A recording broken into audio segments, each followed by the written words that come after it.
हमारे भारतीय जनता पार्टी के बहुत ही कर्मशील, संवेदनशील और जुझारू, मेहनतकश अध्यक्ष सम्मानीय स्वतंत्र देव सिंह जी पार्टी के साथ अपने आप को समावेश करते हुए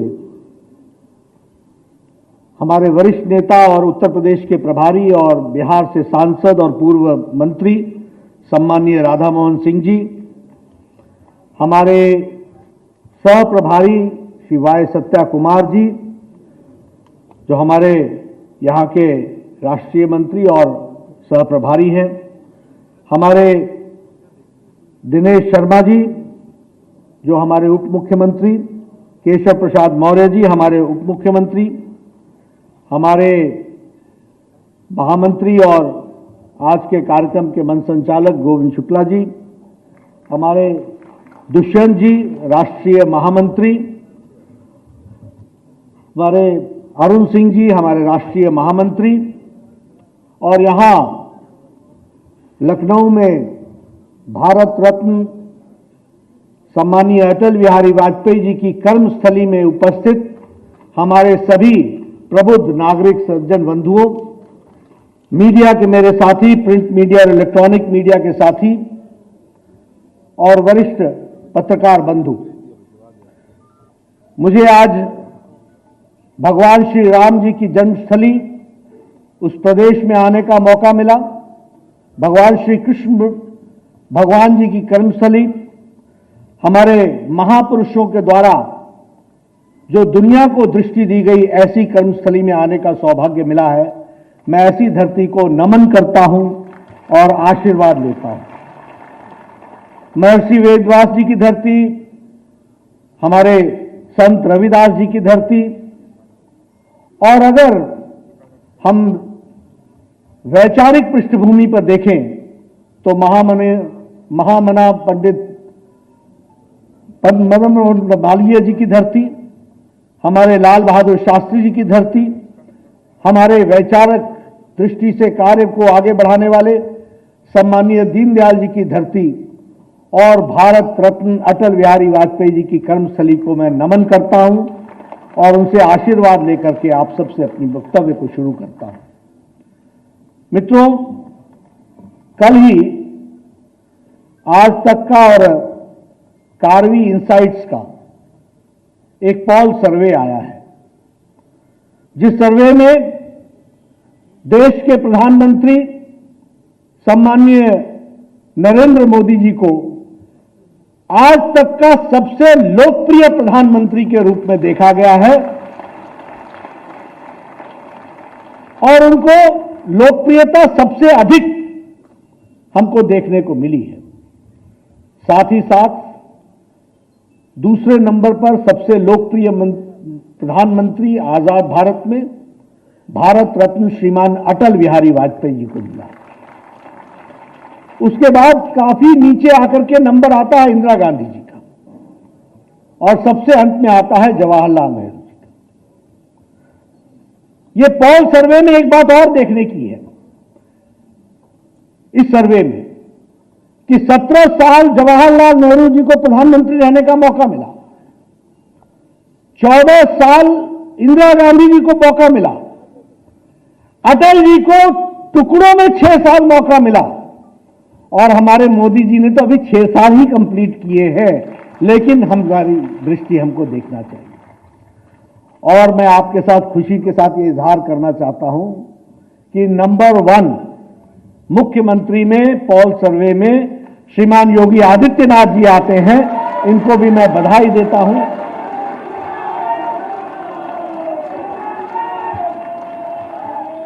इनको भी जहां मैं बधाई देता हूं,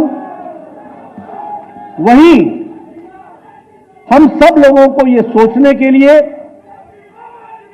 विचार करने के लिए प्रबुद्ध नागरिक जन के तरीके से ये ध्यान में रखना चाहिए कि आखिर ये रेटिंग होती कैसे है और क्यों होती है। मित्रों, जो काम, चुनाव तो बहुत लोग जीतते हैं, सरकारें तो बहुत लोग बनाते हैं, नेता तो बहुत लोग बनते हैं, मंत्री और मुख्यमंत्री और प्रधानमंत्री भी बहुत बनते हैं, लेकिन जो जनता के साथ जुड़ करके दिन रात एक करके जनता की तस्वीर और तकदीर बदलता है, उनको आगे इस तरीके का स्थान मिलता है। और मैं फिर कहने के लिए नहीं कह रहा हूं, और आपके और हमारे सर्टिफिकेट से कुछ बात नहीं बनती है। जनता का आशीर्वाद चाहिए। अभी अभी भारत के एक तरीके से मिनी इलेक्शन हुआ। कई जगह पर स्थानीय निकायों के चुनाव हुए, कहीं बाई इलेक्शन हुआ, कहीं प्रदेश का चुनाव हुआ, कहीं बड़े चुनाव हुए, कहीं छोटे चुनाव हुए। धारा 370 को हटाने के बाद जम्मू कश्मीर में, लेह लद्दाख में ऊपर चुनाव हुआ। लेह की ऑटोनॉमस हिल काउंसिल की 26 सीटों में 16 सीटें भारतीय जनता पार्टी जीत जाती है।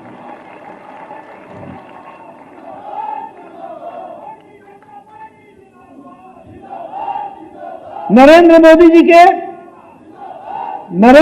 जी के दृढ़ संकल्प ने, इच्छा शक्ति ने और अमित शाह जी की रणनीति ने जम्मू कश्मीर की धारा 370 को धाराशाही कर दिया।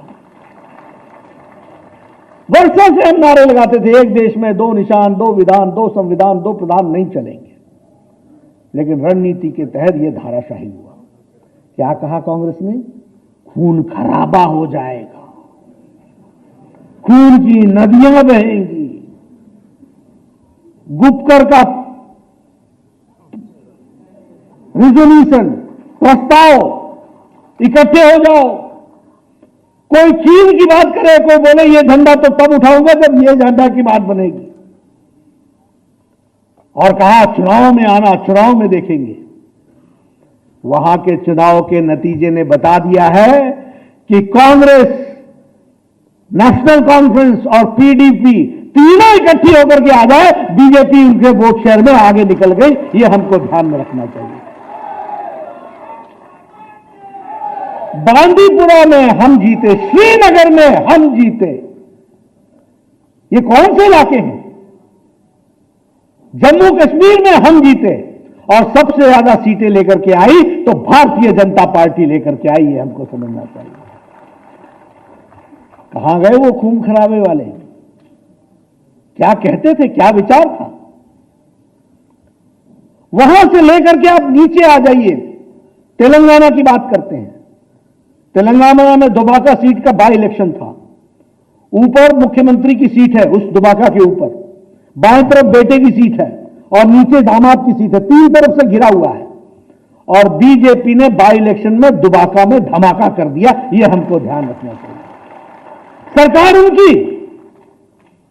सरकार उनकी, दामाद मंत्री, बेटा मंत्री, खुद मुख्यमंत्री, और भारतीय जनता पार्टी का कमल वहां खिलता है। हैदराबाद में हमारे पास 4 सीटें थी, चुनाव हुआ, हम 48 सीट जीत करके आए। 48 सीटें जीत कर।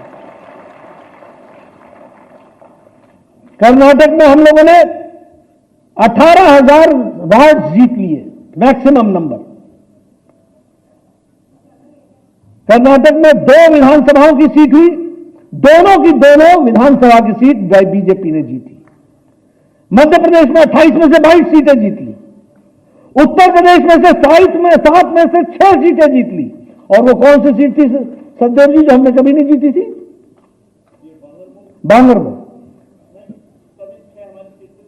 6 हमारी सीट थी, 6 की 6 हमने जीती। बिहार का चुनाव बड़े इंतजार कर रहे थे, आ गया,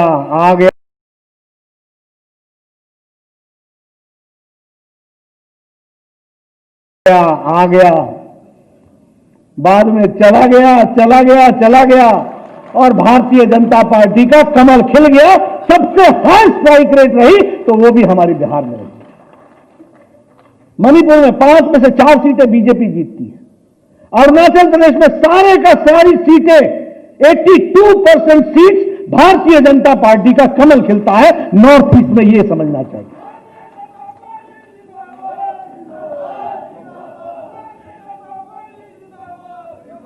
गुजरात में 8 में से 8 सीटें बीजेपी की, और ये 8 सीटें कांग्रेस की थी, ये भी बीजेपी ने जीत ली। सिलवासा में सारी सीटें बीजेपी ने जीती। राजस्थान में कहते थे किसान है यहां पर, गांव का चुनाव हुआ, भारतीय जनता पार्टी वहां भी विजयश्री हुई। यह हमको ध्यान में रखना चाहिए। इसलिए मित्रों, और ये कैसे हुआ, क्यों हुआ? यह इसलिए हुआ कि भारतीय जनता पार्टी के नेतृत्व, मोदी जी के नेतृत्व में देश को एक मजबूत नेतृत्व मिला, और प्रदेशों में उसका परिवर्तन करने के लिए हमारे नेतृत्व, फिर वो योगी जी हो, फिर चाहे प्रदेश के अन्य नेता हो, उन सब लोगों ने मिलकर मेहनत की, जिसका उसमें से उसका निचोड़ निकला। ये हमको देखिए समझना चाहिए। कोरोना तो सबके लिए नया था, कोरोना का अटैक तो सबके लिए बराबर था। फर्क इतना था कि अमेरिका की जनसंख्या 33 करोड़ थी और भारत की जनसंख्या 1 अरब 30 करोड़ थी। फर्क तो यह था कि यूरोप तो छोटा सा इलाका है, स्वास्थ्य में हमसे अच्छा था। अमेरिका में हमारे से स्वास्थ्य की सिस्टम अच्छे थे, हम उनके व्यवस्थाओं के बराबर नहीं थे। लेकिन हमारे पास मोदी जी जैसा नेता था जिसने दुनिया को एक दिशा दे दी कि कोरोना से कैसे लड़ाई लड़ी जा सकती। सारा अमेरिका, सारा यूरोप कंफ्यूज रहा इकोनॉमिक्स और हेल्थ के बीच में, डोलता रहा।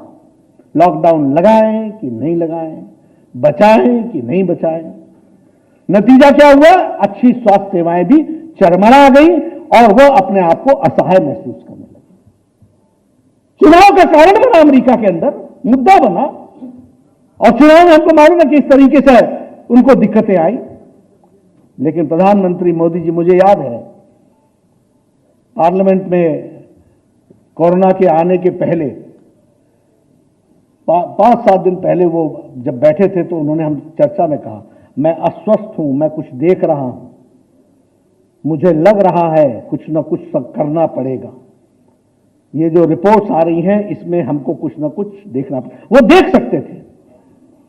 और मुझे याद है कि उसके 3 दिन बाद पार्लियामेंट बंद हुई और बाद में फिर जनता कर्फ्यू, और जनता कर्फ्यू के बाद बोल्ड और टाइमली डिसीजन लॉकडाउन का लगा करके देश की 130 करोड़ जनता को बचाने का काम किया।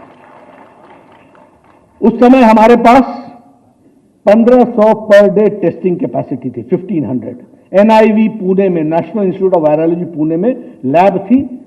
आपके यहां लखनऊ से भी पहले वहां जाता था और वहां से टेस्ट होकर के 4-5वें दिन आता था, तब पता चलता था। लॉकडाउन लगा, देश को तैयार किया गया, और आज हम कह सकते हैं कि 10 लाख कोरोना की टेस्टिंग की कैपेसिटी भारतवर्ष में है, और आपके उत्तर प्रदेश में 1.5 लाख प्रतिदिन टेस्टिंग कैपेसिटी है। यह हमको समझना चाहिए। यह है लॉकडाउन की खूबी, यह है बोल्ड डिसीजन, और यह है उन चीजों को ठीक करने का रास्ते। उस समय हमारे पास टेस्टिंग लैब्स 150 थी, आज हमारे पास टेस्टिंग लैब्स 2096 2096 है। उस समय कोविड हॉस्पिटल्स जो थे वो एक भी डेडिकेटेड हॉस्पिटल नहीं था। आज 1500, 1550 यानी 1543 हमारे पास कोविड के हॉस्पिटल्स हैं। उसी तरीके से उस समय वेंटिलेटर एक भी भारत में नहीं बनता था।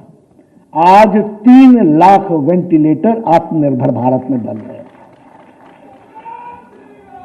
उस समय पर्सनल प्रोटेक्शन इक्विपमेंट बाहर से आता था, आज 5 लाख पर्सनल प्रोटेक्शन इक्विपमेंट प्रतिदिन बन रहे हैं। यह कोविड में भारत को तैयार करने का काम प्रधानमंत्री मोदी जी ने किया। ये छोटी घटना नहीं है। और देखिए, नेतृत्व ऐसा कि लाल बहादुर शास्त्री जी के बाद अगर किसी की बात किसी ने सुनी इस लेटर और स्पिरिट में, तो वो नरेंद्र मोदी जी की बात सारे भारत ने एक साथ सुनी, और यह कोविड की लड़ाई में हम लोग सब कुछ साथ होकर के लड़े, ये हमको मालूम है। यह दीगर बात है कि कांग्रेस के लोगों को लगा लॉकडाउन क्यों लगाया, जब लगाया तो लॉकडाउन क्यों उठाया। ये बेचारे ऐसे ना कि सूरज क्यों उगा और अस्त क्यों हो गया। ये राजनीति का स्तर हो गया है। लेकिन इस लॉकडाउन के माध्यम से जो देश को दिशा दी गई, और इतना ही नहीं, लॉकडाउन लगा, 1,70,000 करोड़ रुपए का प्रधानमंत्री गरीब कल्याण पैकेज मोदी जी ने दिया। 80 करोड़ की जनता को मार्च महीने से लेकर के दीपावली और छठ तक 5 किलो चावल, 5 किलो गेहूं, 1 किलो दाल प्रति व्यक्ति खिलाने का काम किया, ताकि उनको अनाज की कोई कमी ना हो। और हमारे योगी जी ये पीछे थोड़ी ना रहते, इन्होंने कहा उत्तर प्रदेश की तरफ से हम भी देंगे, और यहां भी हर तरीके से उसकी मदद की गई। वो हमारे को देखने को मिला। देखिए देश कैसे नेतृत्व में बदलता है। एक समय में एक प्रधानमंत्री कहते थे कि हम 1 रुपया भेजते हैं तो 85 पैसे रास्ते में घिस जाते हैं, जो हाथ लगाता है नोट को वो उसमें से निकाल लेता है, और 15 पैसा पहुंचता है। और यह जो लोग डिजिटल इंडिया को क्रिटिसाइज करते थे, वही कोरोना में मोदी जी ने न पोस्टमैन, न पोस्ट ऑफिस, न बैंक, सीधे 20 करोड़ बहनों के खाते में 500 रुपए 3 महीने के लिए 1500 रुपए पहुंचा दिए। ये हमको ध्यान में रखना चाहिए। और उसी तरीके से दिव्यांगजनों के लिए, बुजुर्गों के लिए, ओल्ड एज पेंशन वालों के लिए, हमारे विधवाओं के लिए, उनके लिए भी 1-1 हजार रुपए 3 महीने पहुंचाने का इंतजाम किया। ये बदलता भारत है, ये सशक्तिकरण का भारत है। और इसलिए जब कभी गुजरात के चुनाव आए, उत्तर प्रदेश के चुनाव आए, या रेटिंग हो, तो उसमें सबसे ऊपर अव्वल दर्जे पर भारतीय जनता पार्टी के हमारे मोदी जी, हमारे योगी जी आते हैं। इस बात को हमको समझना चाहिए। ये आत्मनिर्भर भारत, जब आत्मनिर्भर भारत का बात आई तो कांग्रेस बोली ये क्या बला है। अरे तुमने तो निर्भर भारत बनाया हुआ था, तुमको क्या मालूम आत्मनिर्भर क्या होता है। ये तो आत्मनिर्भर भारत तो प्रधानमंत्री मोदी जी ने बनाया। 20 लाख करोड़ रुपए इस पर इन्वेस्ट होंगे, 1 लाख करोड़ रुपए किसानों पर खर्च होगा। पैसा मोदी जी का होगा, किसान तय करेगा कि उसको क्या चाहिए, कोल्ड स्टोरेज चाहिए, अनाज का स्टोरेज चाहिए, सड़क चाहिए, मंडी चाहिए, बिल्डिंग चाहिए, या उसको अपनी व्यवस्थाओं को पहुंचाने के लिए एयर कंडीशन गाड़ी चाहिए। जो तय करेगा, पैसा मोदी जी का होगा, खर्च किसानों पर होगा। ये 1 लाख करोड़ रुपए का फार्म गेट का इंतजाम किया गया। एमएसएमई सेक्टर को आगे बढ़ाने का इंतजाम किया गया। उसी तरीके से एमएसएमई सेक्टर को हर तरीके का समर्थन देने का प्रयास हुआ है। लोकल फॉर वोकल बनाने की बातचीत हुई, और लोकल फॉर वोकल बनाने की दृष्टि से, हर दृष्टि से अगर हम देखें, यहां उत्तर प्रदेश में भी आगरा कानपुर का लेदर इंडस्ट्री, लखनऊ में चिकन एम्ब्रॉयडरी, वाराणसी में टेक्सटाइल्स, बुलंदशहर की पॉटरी, मुरादाबाद का तांबा उद्योग, कन्नौज का इत्र, ये सबको लोकल, वोकल फॉर लोकल हमको बनाना है, वर्ल्ड ब्रांड बनाना है। इसके लिए हमको आगे बढ़ना है। ये आत्मनिर्भर भारत की सीख है।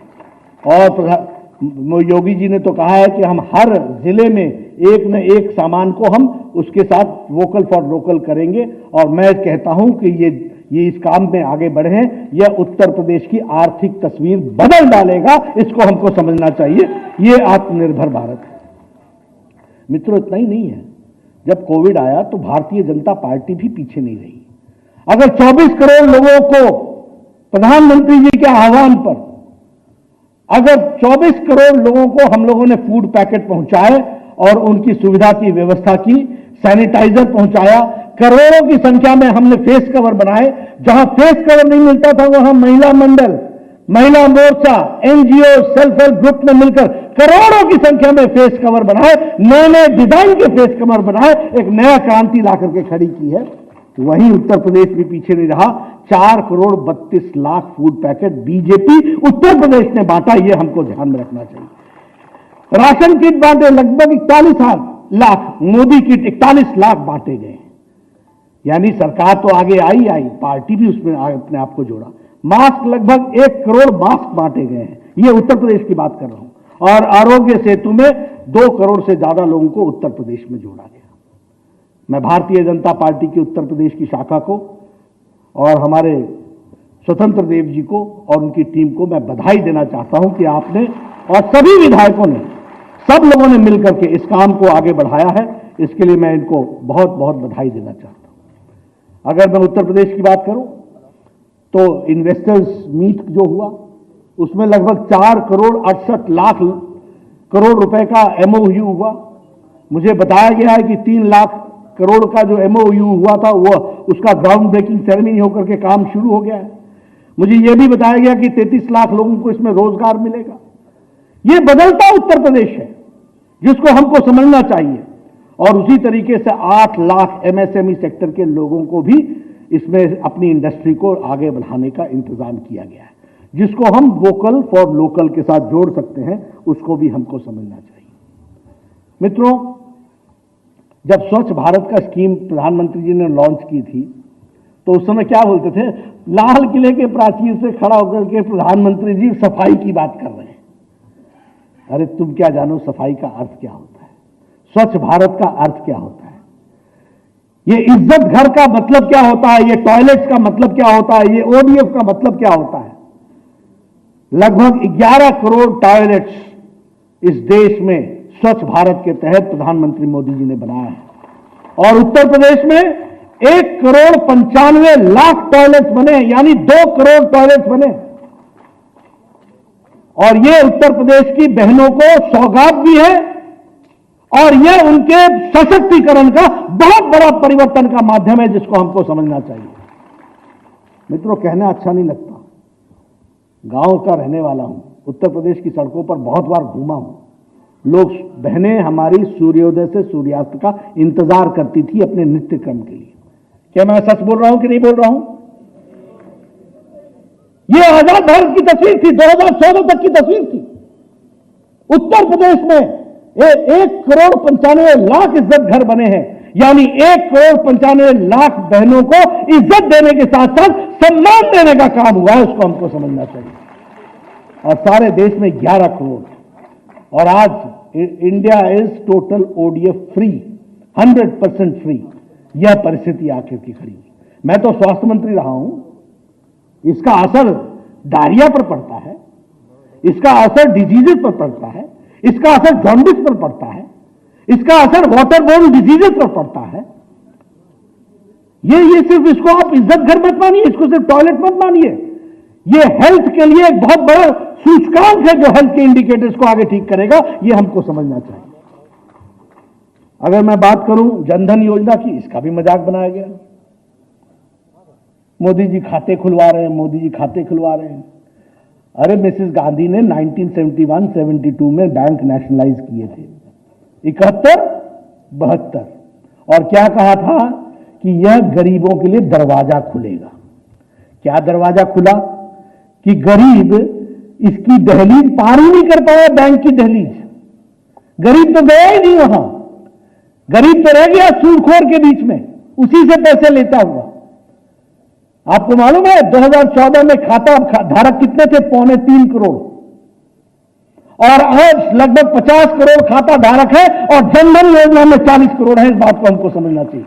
50 करोड़ है और इसमें 40 करोड़ इसके अंदर है जनधन खाते के तहत। और उत्तर प्रदेश में अगर मैं देखूं तो इसी में लगभग 7 करोड़ अकाउंट्स यहां पर खुले हैं। 7 करोड़ का कंट्रीब्यूशन हमारे उत्तर प्रदेश के किसानों ने किया है, उसको हमको समझना चाहिए।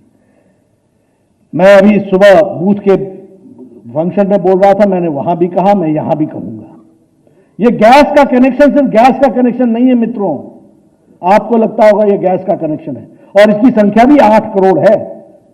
और उत्तर प्रदेश में यह संख्या 1 करोड़ 47 लाख है जिन बहनों को गैस का कनेक्शन मिला है।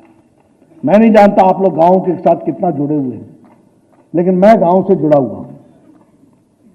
मुझे मालूम है कि हमारी बहनें सुबह 5 बजे उठ करके जंगलों में जाती थी, और जो गांव का रहने वाला होगा उसको जंगल से आवाज आती थी, ठक ठक ठक, लकड़ी काटी जाती थी। वो लकड़ी का बोझा लेकर के आती थी, घर में चूल्हा जलाती थी, लकड़ी गीली होती थी, धुआं बहुत छोड़ती थी, उस धुएं को अपने साथ जोड़ती थी, और तब सुबह की चाय घर वालों को पिलाती थी। ये कहानी गांव की है, और इतने पर भी रुक जाते तो भी मैं मानता। चलिए मैं आपको अपने गांव दिखाता हूं, और पुराने गांव में देखिएगा 20 साल 30 साल पहले कोई न कोई महिला किसी न किसी पेड़ से गिर करके या तो रीढ़ की हड्डी तोड़वाई बैठी थी या पांव की हड्डी तोड़वा करके बैठी थी। ऐसी स्थिति भी हमने देखने को मिली। और आज एनवायरमेंट भी क्लीन, जंगल भी लग रहे हैं और साथ ही साथ हमारी बहनें भी 6 बजे सुबह उठ करके सिलेंडर का सिर्फ नॉब घुमाती हैं और चाय घर को पिला देती हैं। यह सशक्तिकरण होता है। और इतना ही होता तब भी मैं मानता हूं, देखिए इन सबके इफेक्ट को समझिए। यही आपको मालूम नहीं, लेकिन मेरे यहां तो हमारे घर के में काम करने वाली जो बहनें होती थी उनको हमने देखा है, चूल्हे से जब बाहर निकलती थी तो बाहर निकल करके आंखें आंसू बह रहे होते थे, नाक से पानी चल रहा होता था और कम से कम 200 सिगरेट से 300 सिगरेट का धुआं अपनी छाती में वो ले चुकी होती थी, क्योंकि चूल्हे के बगल में बैठ के फूंक फूंक करके उसको आग जलानी पड़ती। वो कहानी भी हमने देखी। इसका असर उनके फेफड़ों में कितना पड़ता था, आगे चल करके फेफड़ों की बीमारियों में महिलाओं में कमी आएगी, इस बात को भी हमको समझना चाहिए। हेल्थ के इंडिकेटर्स को हमको समझना चाहिए। इसलिए मित्रों, अगर मैं हर दृष्टि से बात करूं, अगर मैं सौभाग्य योजना की बात करूं, लगभग उसमें भी आप देखिए 1,28 लाख हाउस होल्ड को यूपी में बिजली का कनेक्शन दिया गया। 1,28 लाख, और सारे देश में 2,06,00,000 लोगों को यह कनेक्शन दिया गया।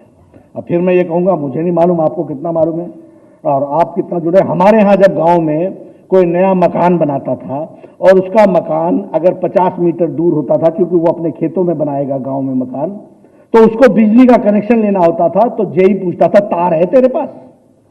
नहीं, तो बोला तार खरीद के आ। तो पहले तो 6 महीने इसी में दौड़ाता था कि हजूर मैं गरीब आदमी तार कहां से लाऊं। फिर बोलता था जूनियर इंजीनियर, अच्छा एक काम कर, आधी मैं दूंगा आधी तू खरीद ले। फिर बड़े रोड में ये भी कहते थे कि गांव वालों को बुलाना, खंबा ले जाना, खंबा वहां लगा देना, हमारा जेई आएगा बिजली का कनेक्शन दे जाएगा। ये होता था कि नहीं होता था?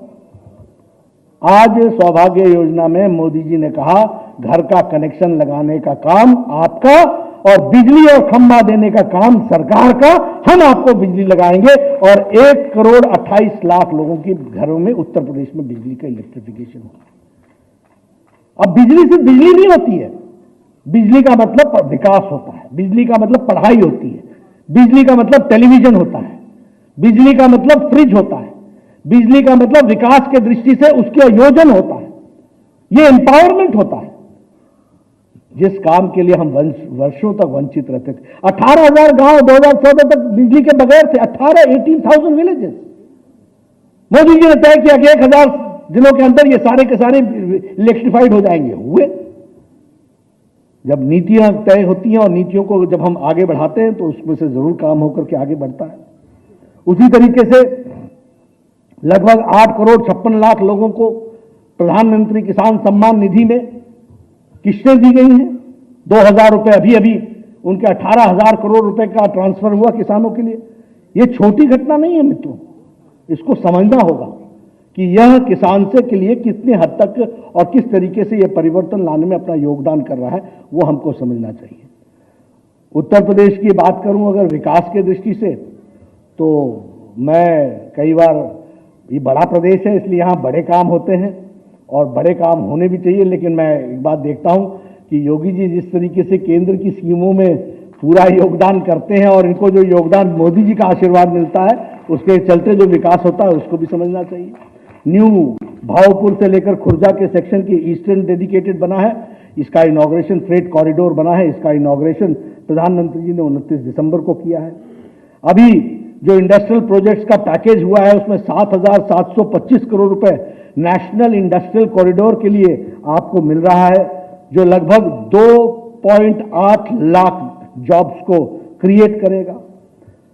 उसी तरीके से अभी अगर हम देखें तो ये जो यहां पर प्रधानमंत्री ग्रामीण बेनिफिशियरी की दृष्टि से 2,691 और लगभग 6.1 लाख पीएम ग्रामीण बेनिफिशियरीज को उत्तर प्रदेश में लाभ मिला है। अगर हम आगरा मेट्रो की बात करें तो 7 दिसंबर को उसका भी इनॉग्रेशन हुआ है, उसका भी काम चला है और वो 29.4 किलोमीटर लेंथ का 8,000 करोड़ रुपए उसमें खर्च हो रहा है। उसी तरीके से 6 लेन project 73 kilometre Varanasi Prayagraj section का, उसका भी काम चला है। उसी तरीके से विंध्याचल में 5,555 करोड़ रुपए का 22 नवंबर को विंध्याचल प्रोजेक्ट्स में भी ड्रिंकिंग वाटर के लिए उसके भी प्रोजेक्ट का शिलान्यास होकर के वो काम शुरू हुआ है।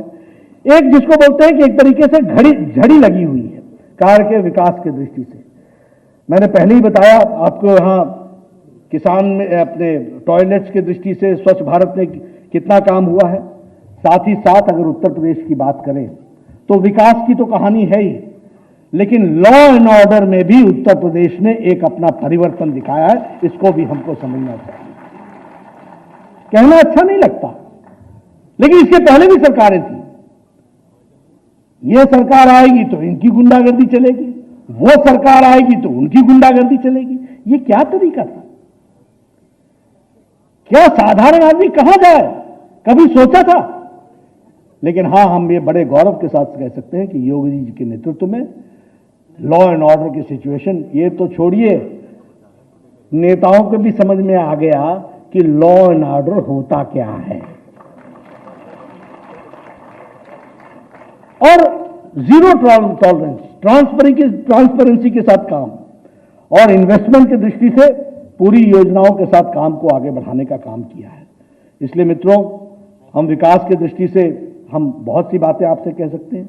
उसी तरीके से रिलीजियस रिवाइवलिज्म, टूरिज्म की दृष्टि से कहीं दीपोत्सव बन रहा है, कहीं प्रयागराज का कुंभ हो रहा है, कहीं कृष्ण की जन्माष्टमी हो रही है, और सभी कार्यक्रमों को अंतर्राष्ट्रीय स्तर पर स्थान देकर के काम हो रहा है। इसको भी हमको समझना चाहिए।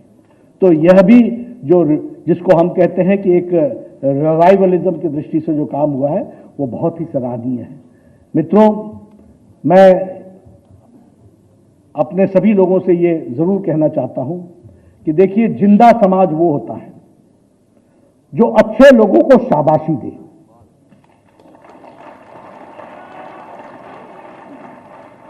और जो गलत लोग हैं उनको घर में बैठने आने का इंतजाम करे।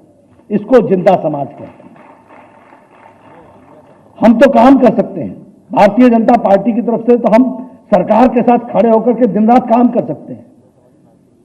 ये कौन सी ऐसी पार्टी है जिसके पास इतनी बड़ी फॉलोइंग हो और वो लॉकडाउन के समय प्रधानमंत्री जी के आह्वान पर घर से बाहर निकल करके कोरोना की चिंता न करते हुए लोगों की चिंता के लिए जुट जाए? वो भारतीय जनता पार्टी है। ये हमको समझना चाहिए।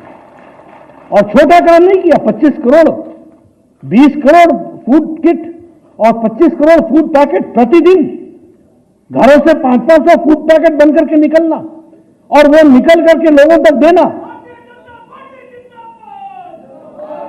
आपने तस्वीर देखनी, आपने वो ई बुक देखना जिसमें वो काम हुआ है, किस तरीके से लोगों ने काम किया है।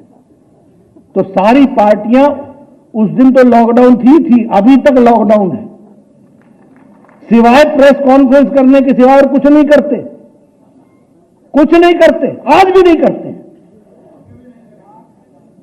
इसलिए जिंदा समाज का काम है कि जो काम करते हैं उनको शाबाशी दें और इनको क्वारंटाइन और आइसोलेशन में रखें। इसकी भी चिंता आप करें, ये आपको ध्यान में रखने की जरूरत है।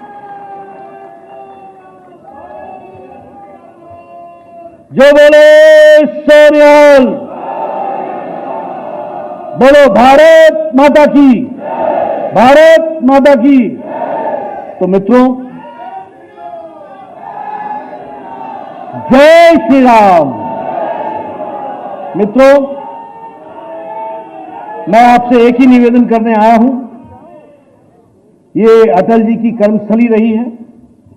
उत्तर प्रदेश के बारे में मैंने बताया कि विचार की दृष्टि से दीनदयाल उपाध्याय जी का विचार को लेकर अंत्योदय योजना से लेकर के सबका साथ, सबका विकास, सबका विश्वास लेकर के हम चलने वाले लोग हैं। आप सब लोग ऐसे राजनीतिक दल को, ऐसी सरकार को समर्थन बनाए रखेंगे, उसको और शक्ति प्रदान करेंगे, उसको और ऊर्जा प्रदान करेंगे। और पार्टी की तरफ से मैं आपको विश्वास दिलाना चाहता हूं, हमारा उद्देश्य सत्ता पर बैठने का नहीं है। हम उन लोगों में से हैं कि हम 2 दिन रहे न रहे, लेकिन विचार रहना चाहिए, देश रहना चाहिए और देश को प्रगति करना चाहिए। इसलिए मित्रों, आप सब लोगों से मेरी यही प्रार्थना है कि आप इसी तरीके से अपना आशीर्वाद बनाए रखें और हम लोगों को ताकत प्रदान करें और हम उस ताकत का सदुपयोग करते हुए अंतिम पायदान में खड़े व्यक्ति की सेवा के साथ साथ सबका साथ, सबका विकास, सबका विश्वास लेके चले। बहुत बहुत धन्यवाद।